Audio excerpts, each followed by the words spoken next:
if and when we reach a period of pessimism, the potential unraveling in terms of perceived wealth is much greater this time than it will have ever been before.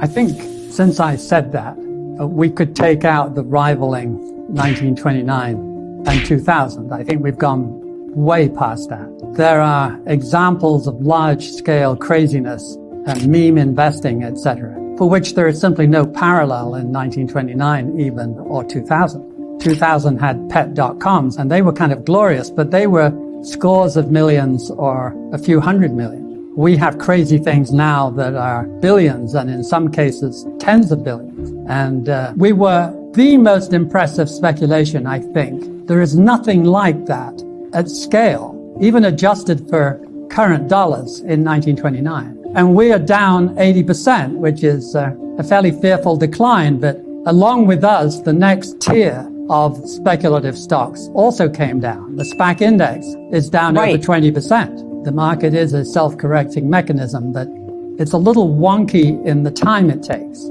Sometimes it corrects pretty quickly, and sometimes it corrects incredibly slowly. And that's the problem. But if you go back to 2000, which is the previous leader in speculation, let's say, what happened there is the market peaked in March of 2000. And between March and September, the pet dotcoms basically went out of business.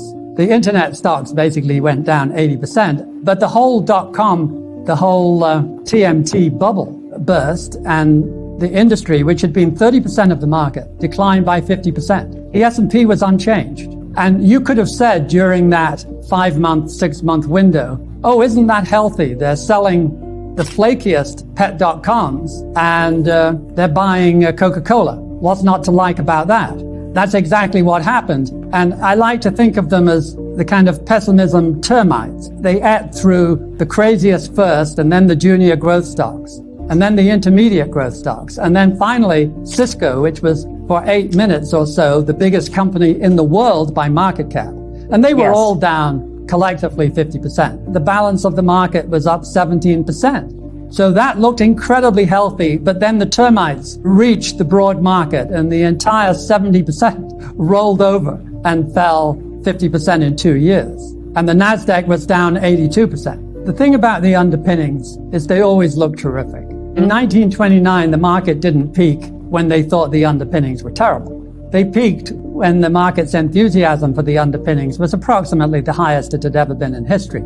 In 2000, in March, the world uniformly, including the boss of the Federal Reserve, Alan Greenspan, they all thought the system had never been better.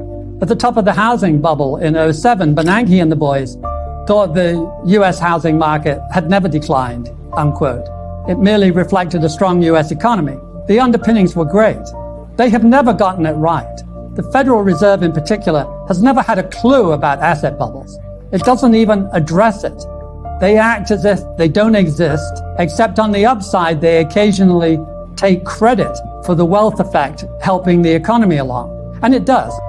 There is an income effect, and it does help the economy along. And Greenspan, Bernanke, and Yellen all took credit explicitly for helping the economy along. What they never did is they never took discredit for the reverse side. The market is mean reverting mechanism, and eventually it goes back to a fair price. And when it went back in 2001, 2002, it had a dreadful negative income effect. When the housing market collapsed and it took the equity market with it, it had a double-pronged negative effect on the economy. So it had a much bigger impact on the economy than had occurred in 2000. And this time, we're really playing with fire, because this time, unlike 2000, we have an overpriced bond market. Jim Grant would argue the most overpriced in 4,000 years. We have, in my opinion, and that of many other bubble students, the most overpriced U.S. equity market in history. We have a housing market that 3 weeks ago reached the same multiple of median family income as it did in 2006 at the peak of the housing bubble. And we have commodities that have recently run amok, so that the Goldman Sachs index of non-energy, which is food and metals, which are pretty important, have just equaled the peak of 2011, which was said to be one of those super cycle commodity events. So Right. this is the first time we've ever risked 3.5 asset classes bubbling at the same time.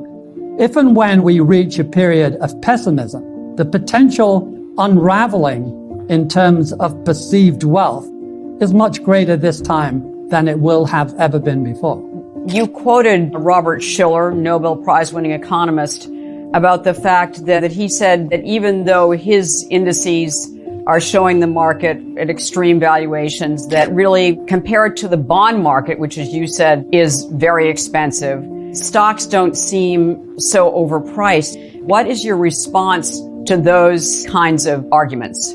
I think the interest rate argument is an explanation of how we get there in behavioral terms. It is not by any stretch of the imagination a justification. You don't justify anything by taking the most overpriced asset in the history of man, the bond market, Right. and saying compared to that, we are merely very overpriced and therefore relatively cheaper. That is very cold comfort. Solomon Brothers, an important firm at the time in 1989, sent around a hit squad justifying the Japanese stock market, which was approaching 65 times earnings, we were told at the time. The data was represented as 65 times earnings. That had never previously sold over 25. And so that was, to say the least, a real McCoy.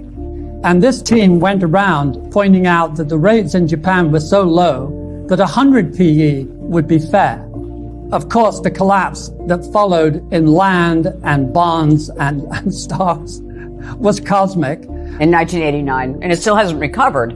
It still hasn't reached the 1989 level in either their real estate market or their stock market, which reminds us of the cardinal rule, and that is, the bigger the bubble, the most ingenious the argument.